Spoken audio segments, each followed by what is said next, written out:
Hello my friends, my name is Lindsay and I run the blog Books for Christian Girls, and welcome back to the little corner of the internet where I share mainly about Christian fiction.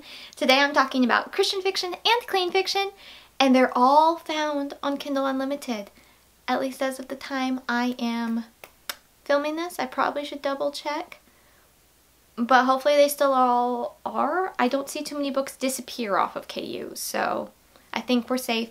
So with this I've been meaning to film for the last few months and I haven't been able to. I've been so focused on recent reads because those are honestly the easiest for me to film right now because I've been reading so many books and I'm already due to film another one. And I'm filming this instead. It's fine. So Kindle Unlimited, we pay monthly for it, right? Like if you use the subscription, you know it's about $10 to $12 a month unless you get a deal. I keep trying to get a deal and act like I'm going to cancel it, but they call me out on my bluff because I have like 20 books from that subscription on my Kindle. So they're like, she's faking it. They call me out so well. So I'm currently paying full price and I have been for a year. So because I've been paying each month, I really want to get the most out of my money, but I also have to be wise with my time because I have review books, I've got physical TBR books, I've got digital library loans that love to appear when I'm not expecting them. So I have to really manage my time well on the different types of books I read. So with Kindle Unlimited, I've really tried to do at least 2 to 3 a month to make me feel like I'm getting the most out of, not the most, but I'm getting a decent amount of, I don't know, when you say the most, that's like a set phrase. You can't really replace that word. But I'm getting something out of my subscription, right? That I'm getting what I'm paying for. I definitely know I could do better, but I have so many other books to read. So as long as I get 2 or 3 books done a month, I'm pretty happy with that. In 2022, I read 28 books that were off of KU, and that makes me really happy because I had some really good books. And I even have books that I've read on Kindle Unlimited and then bought physical copies of, which is always my goal, in all honesty. I would love to have a book on Kindle Unlimited. I read it, I enjoy it so much, I order a copy of it. That is the goal. What I've also discovered, though, is that if I can find books on my physical TBR that I physically own that are also on KU, I am more apt to read them on KU. And then if I like the book well enough, I already own the copy of the book. So not only did I just get a book read on Kindle Unlimited for the month, I also got a book off of my physical TBR. So that's just like multitasking. That's 2 birds, 1 stone, however that phrase goes. So you're going to see a lot of books like that on this list. And actually, as of 2023, currently we're in May, I've already read more than half of this. So I'm really excited about that. I think I've read like 16 books so far on KU this year, which makes me really excited, but we're talking about 2022. We're wrapping up 2022. Have I posted my favorite books of 2022 yet? No, it's coming. Have I talked about the books I reread in 2022? No, it's coming. We're getting there, y'all. We're getting there. Again, I say recent reads are just so much easier for me to film right now, but I do want to start getting back into the swing of things and officially wrapping up 2022 because I haven't done that yet. So this is a step in that direction, and it's talking about all the Kindle books, all the Kindle Unlimited books I read. So here we go. First, as always, I'm going to have the links to all of these reviews in the description below. If they are clean fiction or a Christian fiction novella, they are just going to be on Goodreads because I have a certain page amount I do on BFCG, and they have to be Christian fiction. So those books are on BFCG, but other books are going to be linked via Goodreads. And then also on Goodreads, I actually have a Kindle Unlimited shelf, and it's of books I have read and then ones I want to read, books I DNF'd. They're all on that shelf together. At some point, I might split them up, but for right now, I'm fine with having them all together. But that I will also link down below if you'd like to check it out. Make sure to see if I've read it or not, and like what my star rating is, I guess you could say, because I haven't read all of them. So just a note. Not an approved list, just a note. So now that I've rambled enough and introduced this video enough, let's get in with the books. And I'm now realizing that I really should have organized this by genre, but I have it broken up by month. So I'm gonna just keep it by month, and then I guess I'll do timestamps to each book. I'm not sure yet. That's for editing Lindsay to figure out. This is filming Lindsay. We're gonna just do it this way. So to start off the year, I read my first 5-star book in January, and that was Barefoot. Actually, should I scooch over? Let me scooch over. And that was Barefoot Memories by Taylor Bennett. This is book, oh my goodness, what number is it? 4? Yes, it was book 4 in the Trade One series. I do own a physical copy. I actually think I read the physical copy. I didn't read it on Kindle Unlimited, but the whole series is on Kindle Unlimited. And it is just a very lovely contemporary YA series. I can't really say too much because it is book 4. Daisy says hello. Good thing we don't speak dog. She could be giving us spoilers. You never know. Book 1 is Porch Swing Girl, which y'all have heard me talk about a lot. But this is following a girl named Olive whose mother has recently passed away, and her father takes her and her younger sister and kind of drops them off in Hawaii. When I say drops them off loosely, so he flies them to Hawaii and has them stay with their grandmother. And Olive is obviously very heartbroken and very upset at what her father's doing. But throughout the series, we see such a character growth that is just so beautiful, and the faith content was absolutely lovely. And this 4th book, I'm pretty sure it's considered book 4. It might actually be book 3 because the novella goes in the middle. And I always get confused about the order of it. But Barefoot Memories, it's one of the later books of the series. You have to read them in order. I make the rules on that. You can't read them out of order. To appreciate the character development, you really need to read them in order. Just saying. Don't be a rebel. Read them in order. And it's a really precious series, and I just really love it. So yeah, that's that one. I own it. I own the whole series. I also read Ignite by Jenna Terese. The author actually sent me a copy of this book for review, but it is on KU, and I actually loved it so much I bought a copy. You've seen it around. I've talked about it. It is a big, thick hardback, and it's great. It is all about superheroes. Well, not superheroes. It's all about superpowers, but those with those superpowers are not superheroes. They're kind of looked upon as villains or criminals, and our main girl, Scarlet, gets attacked by someone with a firepower, and she now has to go to this facility because this is what she's been taught, is that those with superpowers are dangerous, and if you ever get attacked by one, you need to go to the facility so they can take that superpower-ish power away from you. And it's a fascinating concept, and what really kind of like shocked me was that there was Christian faith content, and for some reason it worked. Like, typically I'm so nitpicky on Christian fantasy books, especially when it's like contemporary modern day. Like, there's no allegory. It's contemporary modern day vibes. And I'm always so like nitpicky. I'm nitpicky because that just feels so weird to have like all these fantasy elements, but we're talking about God. Like, it doesn't typically mesh well to me, but it did in this book, and I really liked it. It's a duology. I am very eagerly awaiting the second duology. I still haven't read the novella that is kind of like a prequel novella about one of the characters, and I really want to read it, but I'm trying to pace myself because I don't know when the second duology book is supposed to come out. So, yes, I do own that one. I really enjoyed it. I gave it 4 stars. In February, I read 2 Kindle Unlimited books, and one of them I gave 4.5 stars, and that was Promise Me Aloha by Taylor Bennett. This is the last book in the Trade One series. Again, I already talked about it, so I can't really say too much, but again, just a precious series. It was interesting because when I reread the first, I think I reread book 1 and 2, and then I continued on with the rest of the series. I know I at least reread number 1, and Olive kind of annoyed me a little bit, which I didn't feel at all the first time I read it.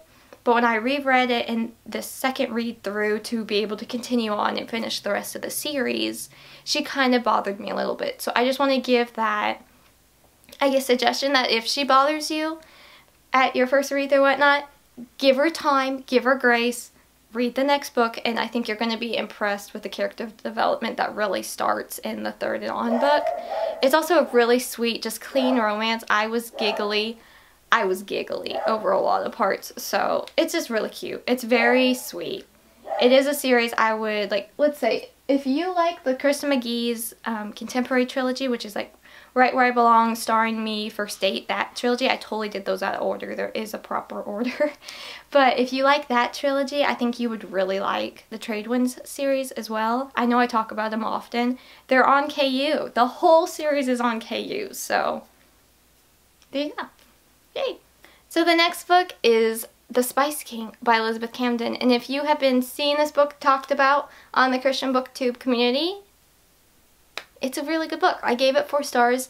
I just loved the historical element of this trilogy so much. Elisabeth Camden is an author. I always check out her books. Some of them are misses for me because of content, but I always love learning about the historical content she posts. I've raved about this book. Was this the first time I read it? I don't think I've read it twice. No. Oh wow, I didn't realize I had read it for the first time in 2022. It feels like I've been talking about this book forever. Huh. Interesting. Anywho, it's a really good series. This is all about a family, and this main guy, he's the oldest brother, and then he has twin younger siblings, a boy and a girl, who are books 2 and 3. But this one, Gray, he runs the family spice company, and this was all set before like the FDA was established and all of like the food safety laws were in play. And so you've got their competition that's not being ethically correct or moral, and so you have him trying to like go head to head and like do the best products. And I loved the food industry part of this. And then the main girl was a girl from Kansas that was working at, I think it was like the Smithsonian or something, and like she was like all sciencey and whatnot. And regardless, it was just really cute. Really enjoyed it. 4 stars. It's really interesting because I'm seeing more and more, especially this past year, of big publishing companies. So like in the Christian fiction world, that would be like Bethany House, Revel, Thomas Nelson, etc. They are putting like the first book of a trilogy on Kindle Unlimited, and I just think that's really great. That gives you kind of like a taste of the trilogy, of course, and it's neat. I really like that. I have heard that an author gets more, I guess you could say, kickback or like monetary commission when the book is read on Kindle Unlimited versus like fully on Kindle Unlimited versus when somebody buys it 99 cents. Because on Kindle Unlimited they get paid per the page. That might have changed, but that's what I've heard, and I think that's a very interesting concept. So yeah, I guess a lot more publishers are getting in on this, because when I had Kindle Unlimited years ago, I'm gonna be honest, I wasn't impressed with the selection at all. There was like no traditionally published things. It was a lot of indie print books, and there's nothing wrong with that. It's just indie print books that should have that needed to go through more editing. I remember somebody saying that Kindle Unlimited was her version of reality TV, and that really stuck with me because that's really how I felt with KU back years ago, but it's gotten so much better. And while it is still technically limited, so it's not unlimited, it is a way better selection now. So yeah, anyway, that was a little bunny tangent rant, not rant. Was it a rant? I don't think it was a rant. So moving on from all that tangent, the next book I read in 2022 on Kindle Unlimited was actually a reread, and that was A Tailor-Made Bride by Witemeyer. My mind honestly is kind of blank right now on what this book is about, besides she's a tailor and does all like, you know, the frou-frou girl stuff, and he's a welder, blacksmith guy, I'm pretty sure, and he's just like, this is pointless, frivolity. And so like you've got that little bit of like headbutting, is that the phrase? I'm not sure, but you have that, and I enjoyed it. I did give it 3.5 this time. I'm pretty sure I had it at 4, but it's still a cute book. I just think the romance sometimes gets a little bit too much for my taste, especially when it comes to kisses. So the next book is a contemporary fantasy, and that is Emerald Illusion by J. Rhodes. I gave this book 3 stars. I actually hauled the physical copy of this book in some book haul. I don't remember which book haul, and I enjoyed it pretty well. I wish the ending would have been just a little bit longer, but it was really neat and really different. It's kind of, I had originally said it was a Wizard of Oz retelling, but it's not a retelling. It is as if Dorothy has done all her stuff, she's done her part in the normal Wizard of Oz, and then she leaves, and now some time has passed, and Oz is losing all of its color and all of that kind of things. And so here comes our main girl entering in, and it was really fun. The romance was really cute. I don't remember too much about it. What I'm actually going to do is link in the description and in the cards, if I have enough spaces, all of the recent reads where I talked about these books, so you can hear me talk about more of them. But I gave it 3 stars. I liked it well enough. I still have the physical copy because it was just a different kind of story. Again, I wish that ending had just gone a little bit longer, and I think I would have been happier, but it was still a really fun, entertaining, very different read. I read a lot of historical, so the next 2 books are technically historical. The first one is Wedding Bells by Janice Hannah, or Janice Thompson. She has republished almost all of her books, if not all of them, under her name Janice Thompson. Some of them were Janice Hannah, and those are her older ones, but this one is, I reread this one. I own this one physically as well. I wanted to reread this one. I gave this one 3.5, I think. I originally had it at a 4, and it's just fun though. It's just fun. Like, let's see, where is it? Ah, there it is. I wasn't going to grab any books off of my shelf for this video, but here I am. And our main, oh, that's right, this one, I remember this one now. Ugh, my brain has so many, like, books and other things going through my head, it's hard to, like, pick out the certain one, you know, sometimes. So, the year is 1912, and tomboy Lottie Sanders would do just about anything to help the fella she secretly loves.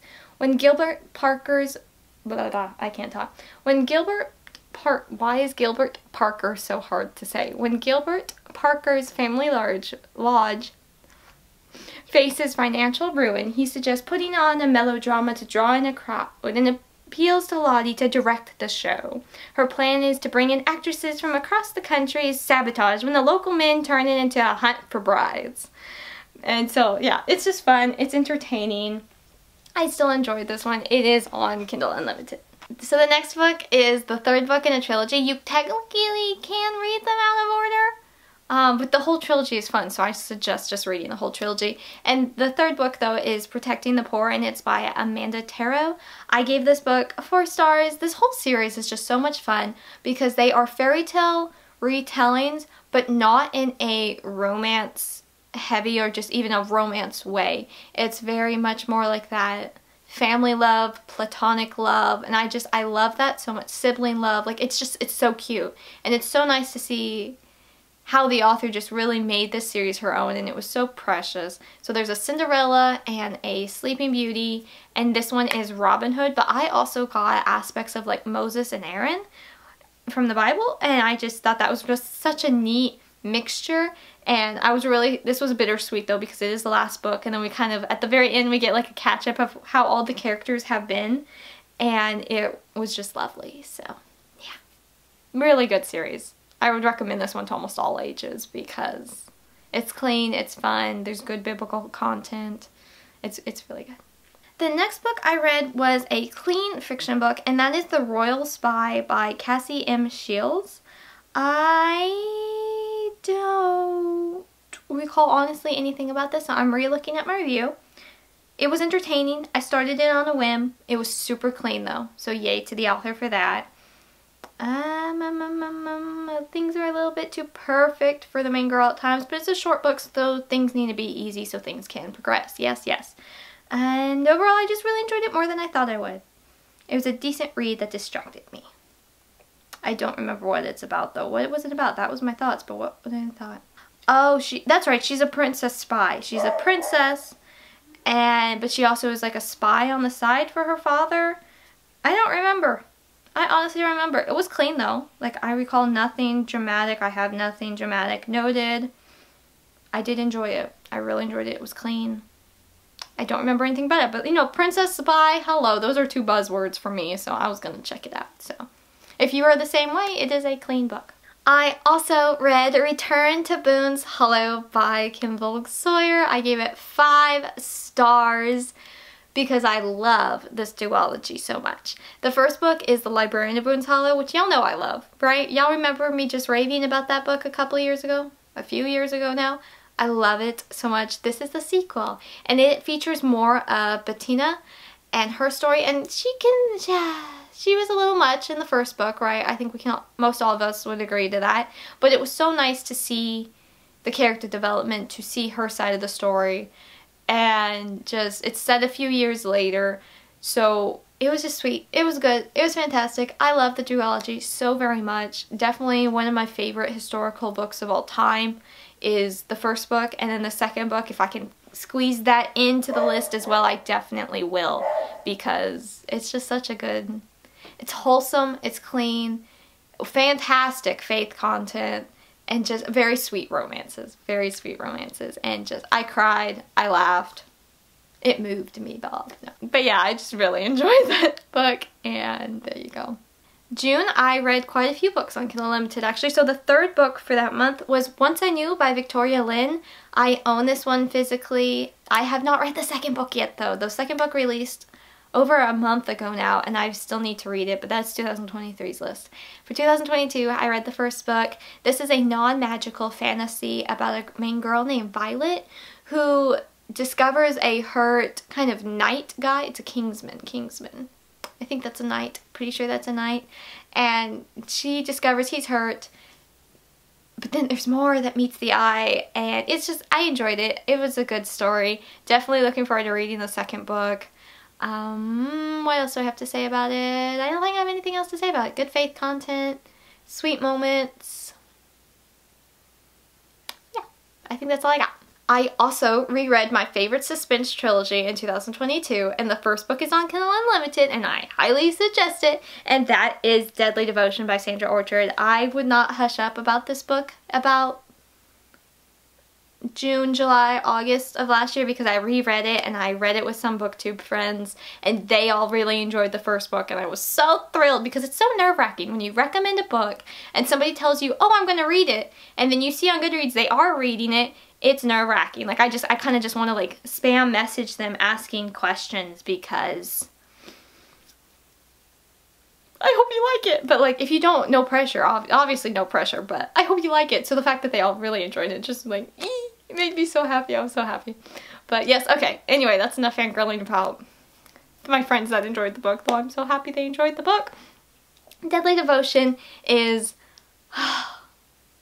I love this whole trilogy. Let's just get that out of the way. If I had to pick my favorite Christian fiction suspense trilogy, it would be this trilogy, because I love how it connects. And it's definitely a series you have to read in order. I honestly would suggest reading them in a shorter amount of time, because it picks up right there. Each book, I don't recall. I think there was like a little bit of time maybe in between them. But regardless, it's like, because of all the characters and all the information and all the things that are revealed, you want to read them in a quicker time fashion, in my opinion. Like, whatever that means to you, just in a quicker time fashion, because I could not hold back rereading them, and it is a fantastic series, if I say so myself. What is it about? Did my raving just like sell it to you enough? I don't know. Our main girl is a scientist, but kind of more on that herbal, natural side, and her mentor has been working on a cure, I believe it was for depression, that was more natural based with no side effects. And then her mentor is killed. Now everyone is saying it's suicide. The police is saying it's suicide. Everyone is saying it's suicide. But our main girl knows it's not. And she just has that bee in her bonnet to find out what really happened. And of course there's dangerous events and threats and a cute police chief that helps her out. Or is he just an officer? I think he's just an officer. But regardless, it was really good. I want to reread it. Like, every time, there's certain books that every time I talk about them, I want to reread them, because they just give me all the happy feelings, and this trilogy is just so good. And I had forgotten so much of the twists and turns in it. So it was really neat to re-see and be like, okay, I'm remembering things. And I tabbed so many parts in this first book, because I love it so much. But okay, I could talk about that book for way longer, but we're going to keep going. Oh yes, this book. Oh, now we're going to Aloha. So I read The Masquerade by Melanie Dobson, which it was originally published as Love Finds You in Mackinac Island, Michigan. I know I'm not saying that right. I am so sorry. But it had been republished, and I had always been really wanting to read that love-inspired book, because it had like the hidden identity trope, which I love so much. And when I had found out the author had republished it under another name, I was super excited. So I had really high hopes. But unfortunately, I honestly easily could have given this book a 1 star because of content. I did it as a 2 because of the faith content, but that's pretty generous in my opinion because the content really was annoying. I couldn't read fast enough. Here's the thing with this book. I could not read fast enough because of that. I was just waiting for the reveal of their identities. Like, they didn't know who each other were. Like, there was things happening in their families. They knew of each other, but they didn't know their names. Like, when they met, they gave them like a fake name kind of thing. And so I really like that concept. I think it's fascinating. However, the closer we got to the reveal of their identities, I just kept thinking, he's not going to take this well. And boy, howdy did he not take it well. Oh, he was so annoying on that. Oh my goodness, y'all. I wanted to smack him so hard. Like, the reveal just disappointed me so much because of his reaction and how upset he gets. And then it was super dragged out. And then the main girl's nearly attacked by a very creepy married man. And then it ends super rushed with a fade to black scene. And you know my thoughts on fade to black scenes. So it was so disappointing. I was so disappointed. Why did I give this book a 2 star? The last 40% of the book ruined the first 60% of it is what I said. And that's true. It was really disappointing. I really wanted to enjoy this book, but bummer. Such a bummer. I was so bummed on this. Like, I was so sad because I could not read it fast enough, but yeah, it didn't stay that way. So continuing on books that were kind of a disappointment, we are going to go with Living Lies by Natalie Walters. And, well, okay. I've been talking about this book and this author for quite a few months now because I've been trying out her books. And I just read her newest book, Blind Trust, not on KU, but I did just read it. So I'll be talking about that one in a recent reads coming up. I did really like that one, actually.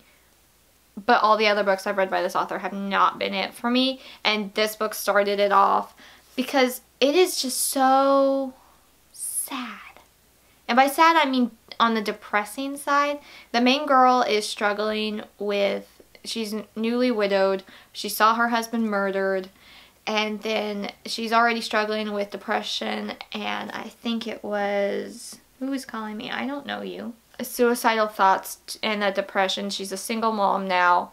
And then she witnesses, or she finds a body that's been murdered, and that definitely doesn't help. This book, though, I just really struggled with some of the messages that were put into it, and for how heavy this book felt, there was such light faith content, and it left me feeling very heavy and very sad. So that was really unfortunate. I was really bummed by this one. I know I talked about it more in another video, so I will just link it up there, but I definitely feel like it could either be triggering or helpful for those who also struggle with depression or suicidal thoughts.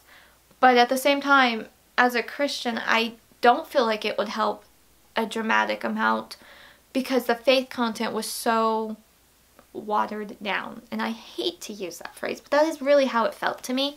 So I was really nervous reading the author's other books, but I have read a few of her other books. Most have been misses. Her most recent one I did like I just said, but yeah. I don't know. This, yeah, that was just it was a hard book. It was a hard book. Moving on to August. We are not quite at the end of the year yet. How long have I been talking? Oh boy. So Red Rover by Elisabeth Kirkpatrick is just a short little short story. No, they're not really short stories, but they're like 150 pages and they're tiny. But I've really been enjoying them. I've read book 1 and 2. I'm trying to read 1 a month to kind of stretch out the series. I do now own the whole series, so that was exciting. I asked for those for Christmas and I was really excited to receive them. It is all about our main girl, Emily, who accidentally becomes a spy and gets roped in on missions, and it's just fun. So far, the series has just been so clean and entertaining. I'm definitely looking forward to continuing the series. The whole series is on Kindle Unlimited. Another book was Holding the Fort by Regina Jennings. I gave this one 1.5 stars, and I really just think this author isn't for me. She adds a lot more physical attraction-based romance, which is not my thing already, but then it just gets so noticing and physical attraction and just all that, and I'm just not there for that. I'm sorry, like it's just no. So it got too much it got way too kissy for my taste. The noticing was just like we are constantly checking the other person out, and yeah, so there's that. I'm just gonna move past that one. Okay, this one I'm excited to talk about. Autumn by the Sea by Melissa Tagg. And then I also read A Seaside Wonder by Melissa Tagg. And these are 2 books obviously in the same series. And I really enjoyed the series. It did get on that borderline of my comfort level with like some of the kissing. Just a borderline that I'm like, watch it here. And like the meet cues for the first book was a little awkward. But other than that, if you can look past some of that stuff, which some people can't, some people can't. So full content reviews on both of these books down below. I did really enjoy these 2 books. So enough that I bought them. Like here they are, books 1 and 2. I bought them. I enjoyed them that much. The 3rd book is releasing in June and I am super excited about it. But this year, how do I explain this trilogy? It is all about an elderly woman who is trying to find her... Elderly sounds so mean. I feel like I'd get smacked if I said that in front of her. It's all about a woman who is trying to find her granddaughter that disappeared. And the first book is kind of like trying to figure out if this main girl in it is the long lost granddaughter, but things happen and like it's a really cute romance. But book 2 I really liked because of the faith content, and the main guy was just that awkward baby giraffe kind of male lead, and I love those. Those are just so cute, or they're so awkward around the girl. I love it so much. So yes, I enjoyed both of those. Definitely looking forward to it, but it's a series I would recommend for older high school girls just because of some of the kissing and that kind of thing. Continuing on, In Game by Rachel Dillon. I own it. I got it off of Book Outlet. It was available on Kindle Unlimited, so I read it on Kindle Unlimited. I gave it 3 stars. My jury's still out though if I'll be physically keeping it. Like I have it up on my shelf, but I don't know if I'll keep it. I'm still debating. Like if I had to purge some books because of lack of space, that would probably be on the chopping block. Let's put it that way. Like I liked it, but did I like it enough to keep it? I don't know yet. So it is, what was this book about? I don't remember what this book is about. I've been reading so many suspense books lately. All I remember is there was like a bunch of different agencies involved. Like you've got like CIA, FBI, local police, park rangers, like you have all of them, and like they each kind of send one and they're trying to figure out why their own are being murdered. So like we've got like a Navy SEAL and all that kind of thing. I enjoyed it well enough. The second book actually has a content note on the back of it, which I was kind of shocked to see. So I'm hesitant to read that one, but I think at some point I will because I own book 2 and 3. I want to figure out if I'm going to keep this trilogy. Though if I just like the first book, I'll just keep the first book of a trilogy. I don't necessarily have to keep the whole trilogy in my opinion. I just keep books I really like. So still debating on that one. I'm going to finish up the trilogy at some point, but yeah, I don't really have too much to say about it. The next book is a clean fiction book, and that is Bluebeard and the Outlaw by Tara Grace or Gracie. I could see it pronounced either way because of how it's spelled. This is a clean book. I gave it 3 stars. It is Robin Hood meets, which I really liked, meets the Bluebeard legend guy, and I wasn't familiar with that old fairy tale story. I don't know what you call it, but I wasn't familiar with it for good reasons.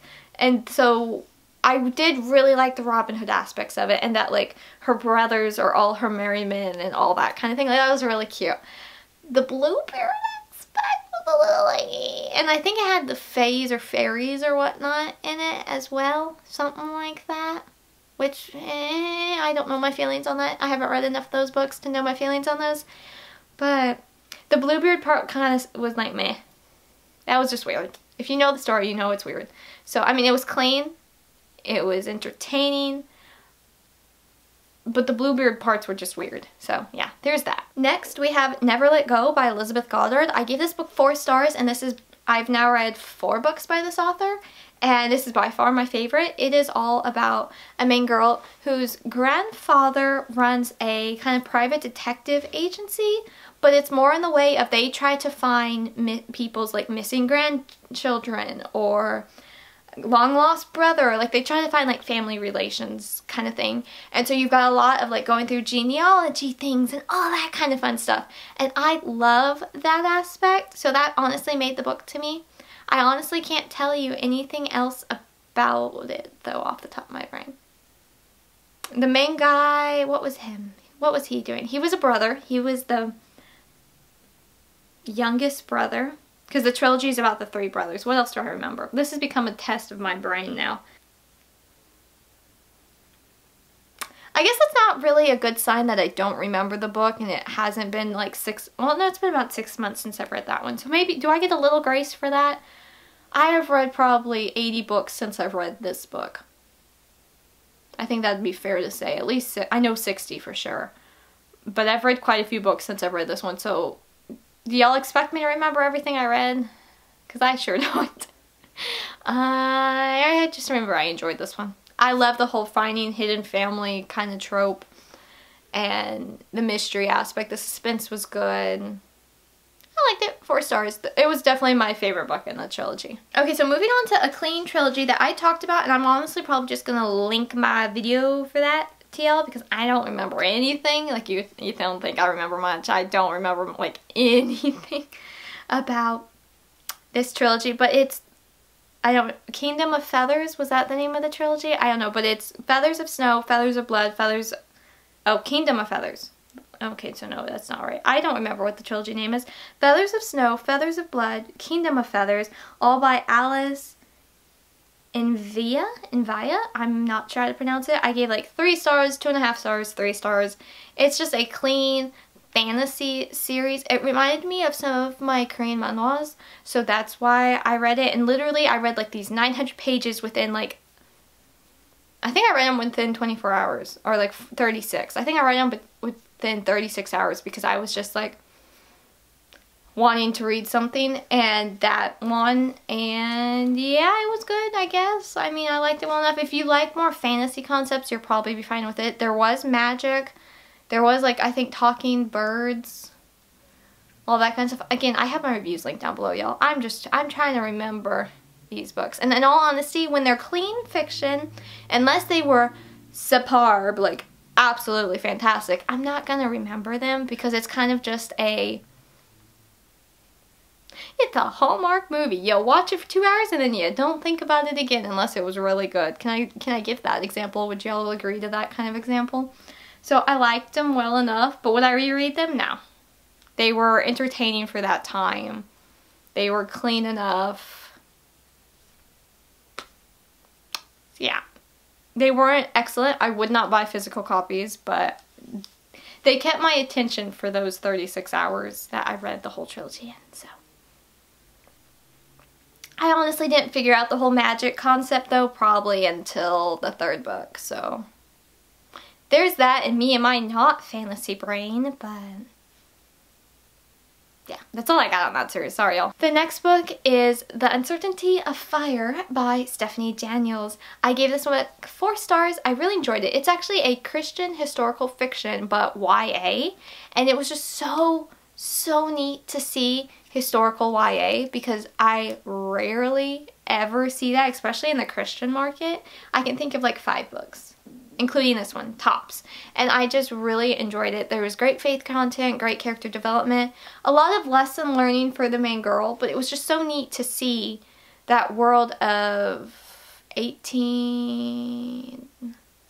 brain is saying 1864, but is that right? The Chicago Fire. It's set all around there, and it spans a year of her life, and it was just really good. I really liked it. I did really like it. I think it's a hidden gem. The next book is Poisoned Heart by Abigail Manning. I gave this book 3 stars. It is a clean fairy tale retelling of Snow White. I liked different aspects of it. I can't say I was overly impressed by it, but I mean, it's a fairy tale retelling. We just reread those when we want to something. We just reread those when we want something, you know? Like, you know the main gist of the story. It's mainly about seeing how the author does it. And yeah, I liked it. I liked it well enough. 3 stars. Would I buy a physical copy? No, but I did enjoy it. Okay. Next book was Frost Winter's Lonely Guardian by E.E. Rawls. I gave this one 3 stars. It is clean. The ending nearly wrecked me, I'd like to say. But it has the whole... What was it y'all said? Celestia and Sarah, when I posted a review on Goodreads, they both said it was like that Rise of the Guardians movie, which I've never seen. But I've heard enough about it, and I think that would be a very good description of it. It's basically like Jack Frost, and he's ready to... Well, Jack Frost, and then we've got our main guy, and who's like his successor, and now he's trying to find his successor so he can finally like die. And so he starts talking to this one girl, and of course we've got a romance, but it's kind of that forbidden romance in the sense of she doesn't know what's going to happen if she takes his powers and all that kind of stuff. So yeah, the ending kind of wrecked me, I'm not going to lie. Like, I was like, what is the author doing? What is happening? But I still really enjoyed it. I give it 3 stars. Last book to talk about, and that is Plan to Fail by Perry Elisabeth Kirkpatrick. And this is book 2 in the accidental cases of Emily Abbott. Emily Abbott. I should know how to pronounce that last name. And it's just been a really fun series. Again, I talked about the first book earlier. I don't really feel like I can say much, but it's fun. She becomes an accidental spy. The word spy is such a buzzword for me, so I am always intrigued when I hear the word spy, and even better when it's accidental.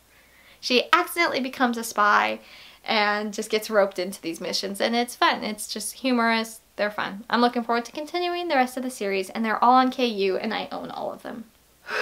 Okay, friends, that is a whopping 28 books I read on Kindle Unlimited in 2022. I'm tired now. I feel so hoarse. So out of them, let's see, how many do I own or did I buy after reading them? Did I already own or ones I bought after I read them? Yeah, there we go. That's the way to say that. 2, 4, 6, 8, 10, 12, 14, 16, 18. 18 out of 28 books I either owned prior and kept, or I read on KU, liked it enough that I bought a copy. 18 out of 28. That's really good, actually. I'm really happy by that. I am really happy with those numbers. That's pretty good, I'd say. So overall, I had pretty good success, I would say, on my Kindle Unlimited reading for 2022. I have been really focusing a lot more on doing more Kindle Unlimited books this year. Kind of. I mean, I'm at 16 books so far and it's May, so pretty good, I would say. And I'm just curious about what I'll read next on there. Will it be a hit? Will it be a miss? I guess we'll just have to wait to find out. So that's it for this video. I've talked y'all's ear off long enough. These are recommendations, maybe some ones, and then also some ones that's like, it's clean, you might like it. Go ahead and check it out kind of thing. We've got them all in this video. And I'm really happy by how many of them were positive reactions to. Like, honestly, I only had a few that were duds. And that makes me really excited about, to be honest. I'm satisfied by that. I'm satisfied. So I'd love to know if you've read any of these. Do you have Kindle Unlimited? Have you been thinking about getting it? How do you organize your Kindle Unlimited books? Like, do you just check out what interests you? Do you have a special shelf on Goodreads? Because the Goodreads shelf feature is a very handy feature and one I highly recommend. And yeah, that's all I have for this video. I'd love to know if you've read any of these, if you want to read any of these. Do you have Kindle Unlimited? Are you thinking about Kindle Unlimited? I don't know if I have a code where y'all could get like a month or something free. But if I do, I will put it down in the description for y'all if you'd like to check it out. There's some good books on there, I have to say. I talked about quite a few today. So I hope you enjoyed this video, and I hope you have an absolutely lovely rest of your week. My name is Lindsay. I'm from the blog Books for Christian Girls at blogspot.com, where there's a new review in 2023 every Monday and Friday. I try to post a new video on this channel every other Thursday. I'm also on Instagram pretty often, and Goodreads, and TikTok, and all those places, and I'd love to see you over there. So again, thank you so much for watching, and I hope you have an absolutely lovely rest of your day. Bye!